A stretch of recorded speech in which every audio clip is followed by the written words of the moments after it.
Dixo Daily presenta.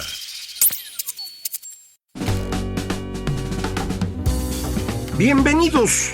Esto es Fuera de la Caja. Yo soy Macario Esquetino y le agradezco mucho que me escuche en esta nueva serie dentro del Largo Aliento que está destinada fundamentalmente a platicar del nuevo libro que acabo de publicar, Conspiraciones, México a través de 6 siglos.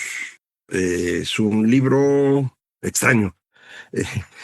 Parecería que es un libro de historia, no es un libro de historia. Yo no soy historiador de profesión, estudié los cursos del doctorado de historia en la Iberoamericana, no hice tesis de doctorado, no hice disertación. Escribí a cambio un libro que tal vez conozca usted, que se llama 100 años de confusión. Se publicó originalmente en 2007. Es un libro en el cual reviso lo ocurrido durante la Revolución Mexicana, pero sobre todo el régimen de la Revolución, lo que ocurre a partir de esa guerra o ese conjunto de guerras civiles. Mi conclusión es que la Revolución Mexicana, así con mayúsculas, no existe. Es un cuento que se construye para legitimar a quienes finalmente se quedan con el poder. Ya hemos platicado aquí lo importante que es el discurso legitimador. Es imposible gobernar un país, una región, únicamente con base en las otras dos fuentes de poder, es decir, la violencia y los recursos. Se puede, pero no por mucho tiempo. Lo que sostiene a las estructuras de poder en el largo plazo es la creencia en que tiene legitimidad esa estructura de poder, que tienen derecho a gobernar quienes gobiernan. Para esto se construyen estos cuentos. Esto ha sido así desde el principio, ya lo hemos platicado, y fuimos construyendo en el tiempo distintas narrativas, como le dicen ahora, para sostener estas estructuras de poder. La mayor parte de ese tiempo, estas estructuras tienen carácter religioso, porque la religión es algo natural en los seres humanos y permite sostener una estructura de poder con cierta facilidad si uno convence a las personas de que detrás de esa estructura de poder está el deseo, la voluntad de los seres trascendentales que adoramos. Entonces, hemos platicado aquí muchas ocasiones cómo se van moviendo estas religiones, cómo se van construyendo, etcétera. Y desde hace algún tiempo que empezamos en Occidente a tratar de construir sociedades que fueran plurirreligiosas, donde cupiera cualquier religión, pues tuvimos que construir alrededor de una cosa imaginaria que es la nación. También ya platicamos de eso. Bueno, pues este es un poco el libro. Es aplicar lo que hemos estado platicando aquí durante ya algunos años al caso de México. Y lo escribí porque así aprendo. Uno aprende cuando explica. Ahí es donde se da uno cuenta que lo que está uno explicando no tiene sentido, o que le faltan cositas, o que está uno equivocado. No solo porque en el mismo hecho de explicar uno va pensando y se va dando cuenta de estas fallas, sino porque ustedes amablemente me ayudan a ello y me van diciendo esto no es cierto, o aquí te equivocaste, y eso va permitiendo pulir los argumentos. Ya le había yo comentado que quería escribir lo que platicamos aquí en Largo Aliento, pero no he podido escribirlo en una versión, digamos, global. Sin embargo, para el caso de México sí me atreví a hacerlo porque lo que quería yo era entender por qué estamos donde estamos. Es decir, cómo es que le hacemos para tener este ciclo en el cual nos estamos regresando continuamente a experimentos que sabemos que no van a funcionar. No es que todos lo sepamos, si todos lo supiéramos no lo haríamos, pero algunos nos damos cuenta de eso y decimos, ¿y por qué los demás no se dan cuenta? Bueno, pues hay que entender, ¿no? Y por eso me puse a escribir este libro. Insisto, no es un libro de historia, no me dedico yo a eso. Los historiadores de profesión se dedican a revisar archivos y con eso van puliendo lo que sabemos de cada período histórico, y es sobre el trabajo de ellos que yo construyo. No estoy inventando cosas, estoy utilizando lo que ya hicieron los que sí saben y los que se dedican a eso. De hecho, durante este libro uso como eje la nueva historia general de México, del Colegio de México. Este es un libro que se publicó por primera vez en 1976.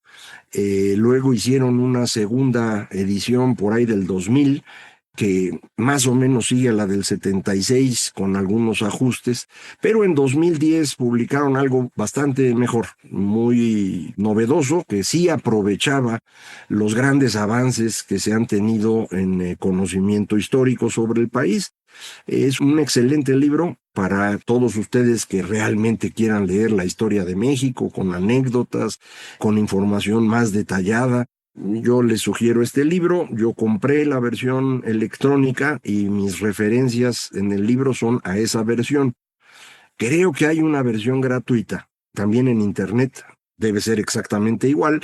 Lo que no va exactamente a coincidir son las referencias del número de página que yo utilizo, porque la versión gratuita tiene otra paginación. Entonces, nada más esa diferencia, pero otra vez, si quiere usted leer sobre historia de México, todo este periodo que yo estoy escribiendo en mi libro, visto por historiadores expertos, ahí está. Entonces, sobre eso sería muy bueno.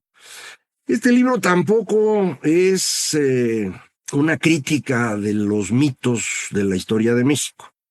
La primera crítica que yo recuerdo que se hizo a la historia mítica la hizo Luis González de Alba, un libro que se llama Las mentiras de mis maestros, que se publicó en 2004, muy bonito libro. Yo publiqué en 2007, le decía, 100 años de confusión, en donde me voy a fondo en los mitos del siglo XX.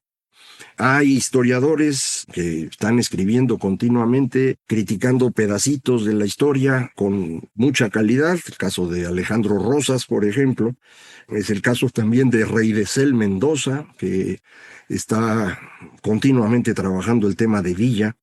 Entonces, ahí están, ¿no? Está el joven José Miguel Zunzunegui, que él pues se dedica a este tema de los mitos de la historia de México y demás. Aprovechó bastante mi libro de 100 años de confusión, por ejemplo, y hace pues un trabajo sobre esta idea. Yo no estoy en eso. No es hablar sobre estos mitos así nada más, sino tratar de entender el cómo las estructuras sociales de nuestro país le permiten a estos mitos funcionar. No es que a usted se le ocurra un cuento y lo pueda vender fácil. Para que este cuento funcione, tiene que tener cierta coincidencia con lo que la gente ya está pensando. Entonces, pues hay que tratar de ver qué es lo que están pensando. Si eso es difícil en el momento actual, y ya sabe usted, hay un montón de personas que se dedican a encuestar para tratar de entender eso. Hay encuestas, de hecho, dirigidas específicamente a entender el tema cultural, las que hace Banamex, por ejemplo, para este gran trabajo mundial que hay sobre la cultura. Nexos ha publicado 3 grandes trabajos, cada más o menos 5 años, acerca de cómo piensan los mexicanos. Conozco yo otros trabajos que no se han publicado. Entonces eso es difícil. Ahora imagínense tratar de entender lo que pensaban hace 500 años. Pues obviamente es imposible. Estoy tratando de hacerlo, y ese es el trabajo del libro. No solo tratar de entender cómo vivían y en qué pensaban, sino cómo se ha ido moviendo eso en el tiempo para tratar de entender dónde estamos hoy. Esa es la idea fundamental del libro. Es un libro que tiene 12 capítulos más un capítulo cero. Estos 12 capítulos son 2 capítulos por siglo. Ya dice México a través de 6 siglos. Hemos pasado 5, el sexto es en el que estamos ahora. Para cada uno de esos siglos escribo 2 capítulos, uno sobre México y otro sobre el contexto de México. ¿Por qué? porque uno de los grandes defectos de la historia nacional, de la historiografía, de lo que podemos encontrar en libros, es que hace como si el mundo no existiera, ¿no? O sea, uno habla de lo que estaba pasando aquí con Miguel Hidalgo y pues nadie se acuerda que en ese momento España estaba ocupada por Napoleón. De hecho, pues nos independizamos, entre comillas, al mismo tiempo, el mismo año, 1810, dicen ellos, en realidad lo hicieron después, y nosotros también decimos 1810, lo hicimos mucho después. Pero si uno no considera el entorno, el contexto, no va a entender bien lo que pasa en México. Entonces, parte de este discurso mítico que ha sido dañino proviene de este aislamiento en la narrativa. Entonces, para cada siglo estoy escribiendo, le digo, 2 capítulos. Uno es México y otro es el contexto de México, el entorno. ¿Cuál es ese entorno? Pues va cambiando. Al principio es prácticamente solo España, pero después empieza a ser Francia y luego Gran Bretaña y en el último siglo Estados Unidos, y ahorita pues lo estoy poniendo en términos globales con lo poco que sabemos hoy de en qué dirección va este mundo, que no está nada sencillo, y bueno, eso lo iremos platicando aquí conforme vayamos entendiendo un poco más. El libro tiene poco más de 300 páginas, deje ver, 300 y cachito, incluyendo las notas. Traté de que las notas fueran pocas, porque también, pues, digo, de cada uno de los capítulos podría escribir un libro completo y nadie los va a leer nunca. Entonces, bueno, son 294 y luego vienen las notas, que le digo, traté de mantener muy reducidas para no confundir a nadie. Entonces, imagínense si en 294 páginas le estoy dedicando 2 capítulos a cada siglo, 6 siglos, 12 capítulos, más un capítulo 0, que ahorita se lo platico, pues cada capítulo tiene 15 páginas, 20 páginas exagerando. Entonces, en 15 o 20 páginas estoy narrando un siglo entero de México, o un siglo entero de lo que está pasando en Europa, o en el mundo entero, en los últimos capítulos. Entonces, obviamente esto está concentradísimo, ¿eh? Entonces, al estar muy concentrado, usted va a encontrar que faltan un montón de cosas. Por ejemplo, cuando me refiero al siglo XIX en México, que yo ubico de 1821 a 1921, pues todo ese cacho usted lo vio en primaria, en secundaria, seguramente ha leído muchos libros al respecto, y entonces pues va a decir, ¿y por qué hablas tan poquito de Santana? ¿O por qué Juárez pasa tan rápido? Cosas así, porque de otra manera esto sería inmanejable. La intención, insisto, es tratar de entender cómo va cambiando la forma de pensar de los mexicanos, que es la que va a sostener estos mitos sobre los que estamos construyendo nuestra nación. Entonces, muchos eventos que parecerían pues muy importantes para la historia nacional apenas están mencionados. Habrá otros que ni siquiera encuentre usted, pero a cambio se va a encontrar un montón de cosas que no conocía, porque ni en primaria ni en secundaria en México le dedicamos tiempo al virreinato. Algunos lugares hablan incluso de la colonia. Pues, ¿cuál colonia, güey? No era colonia. Entonces, esos pedacitos a lo mejor lo van a sorprender. Va a haber información pues, que no coincide mucho con lo que usted imaginaba, si nada más tiene esa información. Y es probable que así sea, porque precisamente ese periodo se ha cubierto poco en la historiografía mexicana. Cada vez hay más, y ahí les refiero a algunos trabajos que recomiendo mucho. Está este libro Ecos de Nueva España de Úrsula Camba, que me parece un gran libro para tener una idea de cómo era la vida en México en el siglo XVII. Entonces, pues le digo, va a encontrar cosas que usted no esperaba y no va a encontrar otras que estaba esperando. Yo espero que en el conjunto pueda usted seguir un poco el proceso que me permitió a mí, al final, empezar a entender qué es lo que pasa en México. Empiezo con el capítulo 0. El capítulo 0 es el encuentro entre Cortés y Moctezuma. Ese es el encuentro, en mi opinión, más importante en la historia de la humanidad. se van a encontrar dos culturas, dos civilizaciones, lo que usted quiera, que son bien diferentes. Y son bien diferentes porque una trae 5,000 años de ventaja sobre la otra. Eso es lo que explico ahí. Y esto seguramente va a causar un montón de discusiones. Ya se acuerda usted que nos insisten desde la primaria en que las culturas prehispánicas eran de un desarrollo excepcional. Pues estaban bastante bien, la verdad. Son perfectamente comparables, creo yo, a el viejo reino de Egipto, al arranque de Mesopotamia, a lo poco que sabemos de las culturas del Valle del Indo, pero todas esas ocurrieron 3,000 años antes de Cristo. Y la llegada de los españoles ocurrió 1,500 años después. Ahí están los 5,000 años de distancia. Y no es una cosa menor. Esos 5,000 años no implican que los changos que llegaron de Europa fueran superiores a los que vivían aquí, para nada. Son seres humanos comunes y silvestres, ya sabe usted que somos prácticamente iguales todos los seres humanos, aunque todos somos distintos. En esencia somos lo mismo desde hace, ¿qué será?, 200, 300,000 años.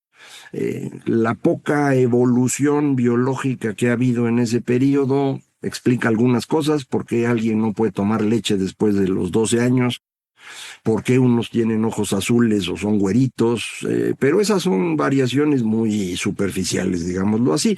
En esencia somos los mismos todos, pero las sociedades no son las mismas.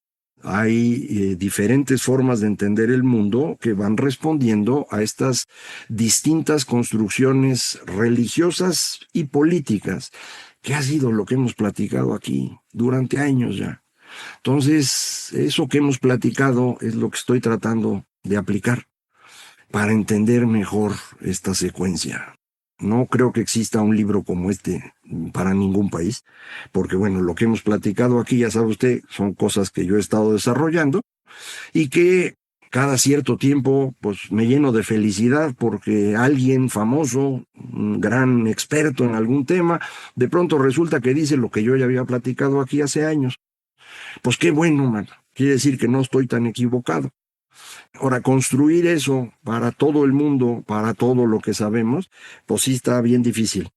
Y pues, el tiempo no es propicio. Entonces, por eso dije, voy sobre México, porque sí me urge entender qué está pasando en México. Y ese es este libro. Eso es lo que está aquí. Y eso es lo que le propongo que platiquemos.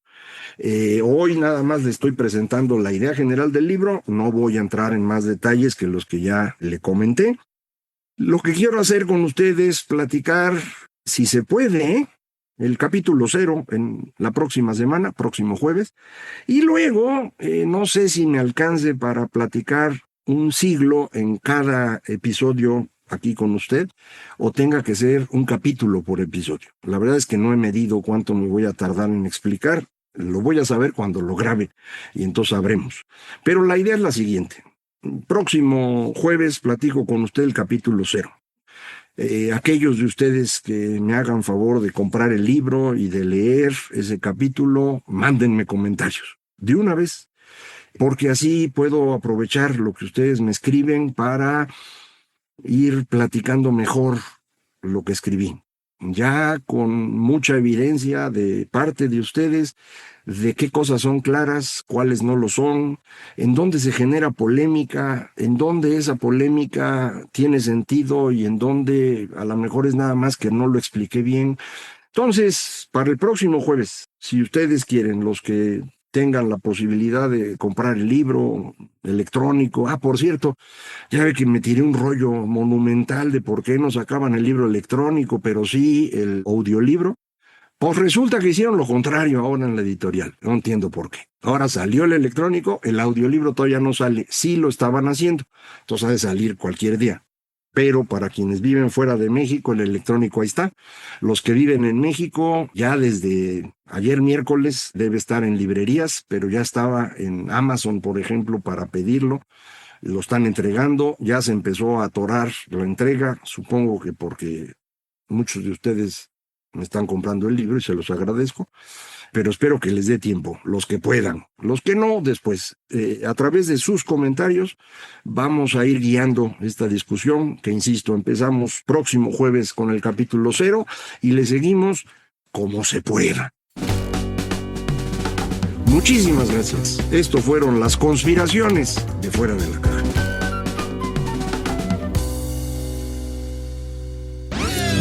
Una producción de Dixo.